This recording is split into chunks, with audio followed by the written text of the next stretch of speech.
প্রত্যেকের অন্তরস্থল থেকে, অন্তরের গভীরতা থেকে শুকরিয়া জ্ঞাপন করি, বলি আলহামদুলিল্লাহ।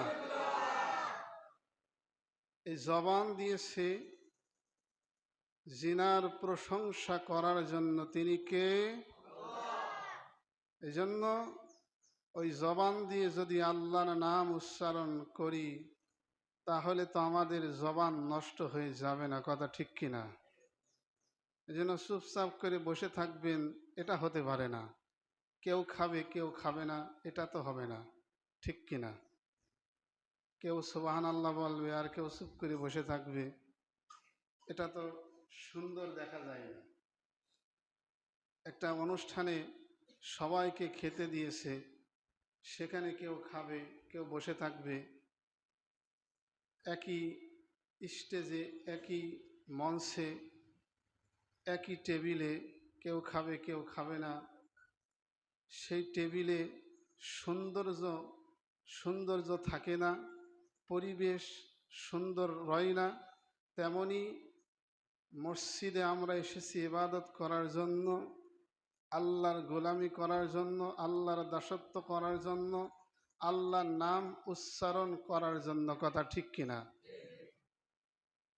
মানুষ যদি বুঝতো, মানুষ যদি জানতো যে আল্লাহর নামের ভিতরে কত স্বাদ, আল্লাহর নামের ভিতরে কত মধু, আল্লাহর নাম এটার ভিতরে কত মজা আল্লাহ তাআলা রেখেছে, তাহলে মানুষ আল্লাহর বিধান ছেড়ে গুনার কাজের দিকে হাঁটতো না, কথা ঠিক কিনা? এজন্য আল্লাহ তাআলা এই পৃথিবীতে আমাদেরকে পাঠিয়েছে। এই পৃথিবীতে আমরা যেমন আমাদের বসত বাড়িতে আমরা হাঁস পালি, মুরগি পালি, গরু পালি, ছাগল পালি, এগুলো পালার উদ্দেশ্য আছে আমাদের। এগুলো পালার পরে কিছু মুনাফা, কিছু হাদিয়া, কিছু টাকা পয়সা সেখান থেকে আমরা পাব। সেই উদ্দেশ্যে আমরা এগুলো পালন করি, যত্ন করি, সেবা করি, পরিশ্রম করি, মেহনত করি, কথা ঠিক কিনা? তেমনই মালিক আমাদেরকে এই পৃথিবীতে পাঠিয়েছে। আল্লাহর ফেরেশতারা আল্লাহর কাছে বলে, ওগো আল্লাহ, তোমার এই গোলামটাকে মায়ের রেহেমের ভিতরে সব কিছু আমরা ফিট করেছি, হাত ফিট করেছি, পা ফিট করেছি, বডি ফিট করেছি, এখন শুধু মাথা ফিট করতে, মাথা সেট করতে বাকি আছে। আল্লাহ তাআলা ফেরেশতাদের বলে, ফেরেশতারা তোমরা তো সব কিছুই ফিট করেছো, ওই মাথার ভিতরে একটা জবান আছে, একটা মুখ আছে, একটা জিহ্বা আছে, ওটা তোমরা ফিট করতে পারবা না। আমি আল্লাহ ওই জবানটা, ওই মুখটা, ওই জিহ্বাটা নিজের কুদরতি হাতে ফিট করতে চাই।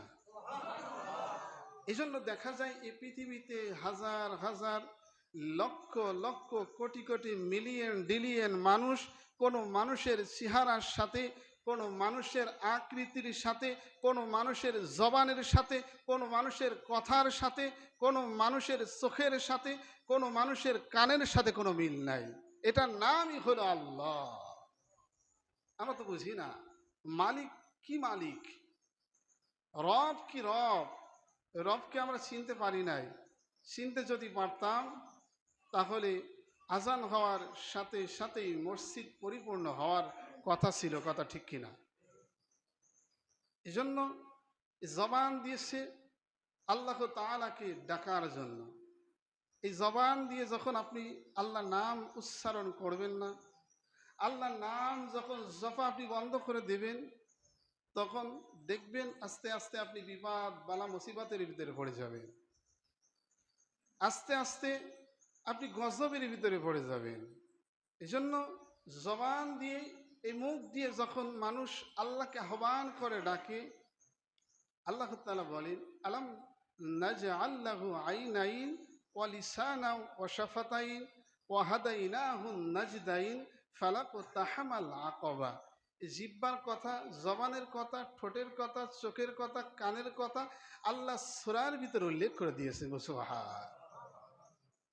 এই জন্য এত সুন্দর একটি জবান কত মানুষের জবান নাই, কথা বলতে পারে না, সে ব্যক্তি বোঝে কথা বলার স্বাদ, কথা বলার মজা। যে ব্যক্তির জিহ্বা নাই সে ব্যক্তি কেবলমাত্র শুধুমাত্র অনুভব করতে পারে, কথা ঠিক কিনা? যে ব্যক্তিকে আল্লাহ দিয়েছে ওই ব্যক্তি কোনোদিন অনুভবে করতে পারবে না, ওই ব্যক্তি কোনোদিন কষ্টও তার মনের ভিতরে আনতে পারবে না, কথা ঠিক কিনা? এই জন্য জবান দিয়েছে আল্লাহকে ডাকার জন্য, আল্লাহর নাম স্মরণ করার জন্য। আল্লাহর নাম যখন এই জবান দিয়ে বান্দা স্মরণ করবে, বলবে, আমরা যে জিকির করলাম লা ইলাহা ইল্লাল্লাহ, এটা কোনো সরমনার জিকির না, কোনো শশীনার জিকির না, কোনো বাহাদুরপুরের জিকির না, এটা কোনো আমলিকের জিকির না, কোনো বিএমপির জিকির না, কোনো জামাত শিবিরের জিকির না। এই জিকিরটা কেবলমাত্র শুধুমাত্র তিনি কে? এই জন্য আমরা অনেকে মনে করি লা ইলাহা ইল্লাল্লাহ সরমনার জিকির না, জিকির শুধুমাত্র আল্লাহরই। জিকির কোনো মানুষের বানানো না, জিকির কোনো মানুষের ইবাদত না, সমস্ত ইবাদত জিনার জন্য করতে হবে, তিনি কে? এই জন্য আমরা বুঝি না, আমরা মনে করি ওটা মানে ওই দরবারের কাজ। না, দরবারের কোনো কাজ না, দরবার থেকে আমল বাতলিয়ে দেয়। আপনাকে আল্লাহ একটা বিবেক দিয়েছে, বিবেচনা দিয়েছে, একটা ব্রেন দিয়েছে, একটা মেধা দিয়েছে যাচাই করার জন্য কোন জিনিসটা ভালো, কোন জিনিসটা খারাপ। কোনো দরবার থেকে, কোনো জায়গা থেকে বলে না যে আপনাকে নামাজ পড়ার দরকার নেই। প্রত্যেক জায়গা থেকেই বলে নামাজ পড়বেন, সুদ খাওয়া যাবে না, ঘুষ খাওয়া যাবে না, হারাম কাজ করা যাবে না, অবৈধ কাজ করা যাবে না, পিতামাতার সেবা করবেন। প্রত্যেক দরবার থেকেই বলে, কথা ঠিক কিনা? কিন্তু আমরা করি না বিদায় দরবারের বদনাম হয়ে যায়। এই জন্য মূল আলোচনায় চলে যাব। জুমার দিন সংক্ষিপ্ত সময় থাকে, এই জন্য আপনাদের একটি সমাজ, এই সমাজ যদি সুন্দর হয়ে যায়, এই সমাজ যদি নামাজি হয়ে যায়, এই সমাজ যদি কোরআনওয়ালা হয়ে যায়, এই সমাজের ছেলেমেয়েরা যদি কোরআন শিখতে পারে, কোরআন পড়তে পারে, কোরআনের আমল করতে পারে, তাহলে এই সন্তান পিতামাতার সাথে দুর্ব্যবহার, খারাপ আচরণ করতে পারবে। জন্য এটাই প্রত্যেক পিতামাতাই চাই, প্রত্যেক পিতামাতার এটাই কামনা যে আমার ছেলে মেয়েটা ভালো হোক, সেবা করুক, আমাদের কথা মানুক। এই মানার পিছনে যদি আপনার কিছু আমল না থাকে তাহলে হবে না। সুতরাং আপনাকে আমল করতে হবে। সকালবেলা আপনি নামাজ পড়তে উঠবেন, সকালবেলা সন্তানকে উঠিয়ে দেবেন কোরআনুল কারীম শিখার জন্য। ওই সন্তান যখন কোরআনুল কারীম শিখবে, ওই সন্তান যখন কোরআনুল কারীম পড়বে, ওই সন্তান কোনোদিন আপনার চোখের সাথে চোখ রেখে কথা বলতে পারবে না, ওই সন্তান কোনোদিন আপনার গায়ে হাত তুলতে পারবে না। যেই সন্তানের সিনার ভিতরে, যেই সন্তানের কলমের ভিতরে কোরআন আছে, ওই সন্তান কোনোদিন দুর্ব্যবহার করতে পারে না, পারবে না, পারতেছে না, কথা ঠিক কিনা? এটাই বাস্তব। এজন্য পিছনের জুমায় বলেছিলাম, তিনটি জিনিসকে মহাব্বত করতে পারলে ওই ব্যক্তির জন্য আল্লাহ জান্নাতুল ফেরদাউস ওয়াজিব করে দেয়। যদি কোনো গোলাম, যদি কোনো আল্লাহর বান্দা তিনটি বস্তুকে মহাব্বত করতে পারে, ভালোবাসতে পারে, তাহলে ওই ব্যক্তির জন্য আল্লাহ সাহাবে কেরাম যেমন এই দুনিয়াতে জান্নাতের সার্টিফিকেট পেয়েছিল, তেমনই কোন গোলাম, কোন বান্দা যদি পৃথিবীতে তিনটি কাজ করতে পারে, তিনটি জিনিসের উপরে আমল করতে পারে, ওই গোলামের জন্য, ওই বান্দার জন্য আল্লাহ জান্নাতুল ফেরদাউস ওয়াজিব করে দেয়।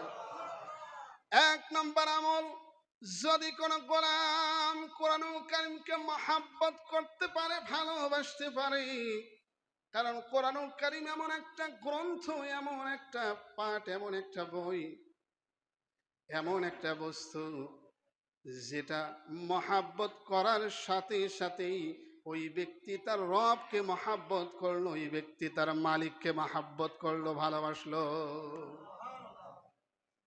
এজন্য কোরআনুল কারীম যদি কোনো ব্যক্তি পৃথিবীতে পড়ে, নিয়মিত আমল করে, ওই ব্যক্তিকে যখন কবরে রাখা হবে, কবরে রাখার সাথে সাথেই এই কোরআনুল কারীম আর কোরআনুল কারীম থাকবে না। এই কোরআনুল কারীমকে আল্লাহ একটা মানুষের আকৃতি, মানুষের সুরাত দিয়ে সেখানে রেখে দেবে। ফেরেশতারা যখন ওই কবরের ভিতরে যাবে, কবরের ভিতরে যাওয়ার সাথে সাথে ওই ব্যক্তিকে খুঁজতে থাকবে, কোথাও খুঁজে পাবে না। ফেরেশতারা তখন বলতে থাকবে, কেবলমাত্র একটা মুদ্রাকেই মাটির ভিতরে রাখা হলো, গোরস্থানে রাখা হলো, সেই গোরস্থান থেকে সেই মুদ্রাটা কোথায় গিয়েছে? তখন ওই কোরআনের আকৃতি ওই পাখিটি বলতে থাকবে, ওই ব্যক্তি দুনিয়াতে থাকতে নামাজে দাঁড়িয়ে আমাকে তেলাওয়াত করত, রাত্রে ঘুমানোর আগে আমাকে তেলাওয়াত করত, হাঁটতে চলতে আমাকে তেলাওয়াত করত।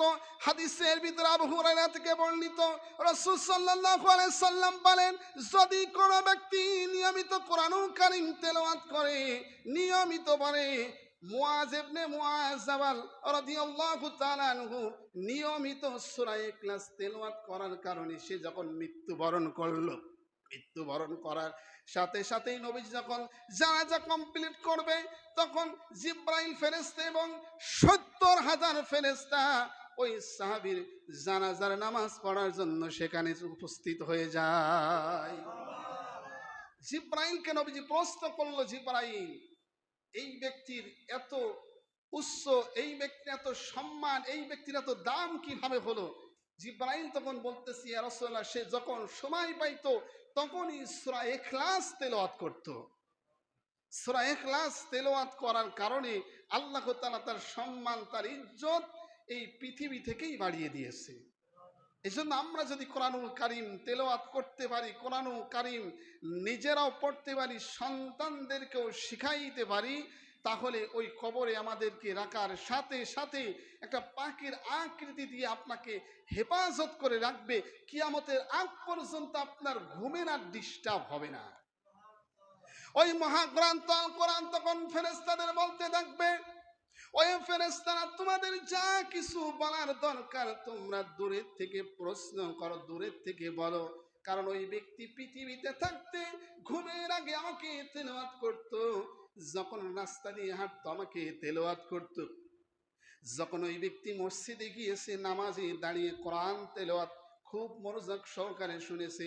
আল্লাহ বলে, ওয়া ইযা কুরিয়াল কুরআনু ফাসতামিউ লাহু ওয়া আনসিতু লাআল্লাকুম তুরহামুন।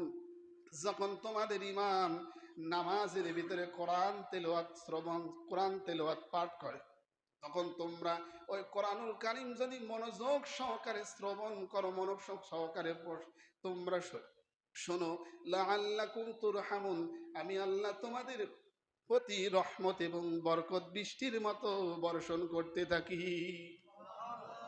এজন্য যখন ইমাম নামাজের ভিতরে কোরআন তেলাওয়াত করে, তখন এই কোরআন তেলাওয়াত যদি কোনো বান্দা, যদি কোনো গোলাম, যদি কোনো নবীর উম্মত মনোযোগ সহকারে শ্রবণ করে, শুনতে থাকে, ওই ব্যক্তির উপরে আল্লাহর রহমত বৃষ্টির মতো বর্ষণ করতে থাকে। এজন্য ওই কোরআনুল কারীম তেলাওয়াত করা ব্যক্তিকে যখন কবরে রাখা হবে, ওই কবর থেকে যখন এরকম প্রশ্ন করবে ফেরেশতারা, ফেরেশতাদের জবাব এই কোরআনুল কারীম দিয়ে দেবে, তখন বলতে থাকবে, ওই ব্যক্তি দুনিয়াতে আমাকে সদা সর্বদাই হাঁটতে চলতে বসতে নামাজে হাঁটতে যখন বাজারে যেতে তখন আমাকে তেলাওয়াত করত। আজকের এই সময় এই টাইমে ওই ব্যক্তির ঘুমের কোনো ডিস্টার্ব যেন না হয়, ঘুমের কোনো এরকম ক্ষতি না হয়। তোমাদের যা কিছু বলার দরকার বলো। আল্লাহ তাআলার কোরআনুল কারীম মহাগ্রন্থ আল কোরআন তখন ওই ব্যক্তির পক্ষ থেকে প্রশ্নের উত্তর দিয়ে দেবে, আর ওই ব্যক্তি কিয়ামতের আগ পর্যন্ত শান্তির ঘুম ঘুমাইতে থাকবে। এজন্য যদি নিজেরাও তেলাওয়াত করি, সন্তানদেরকেও যদি কোরআন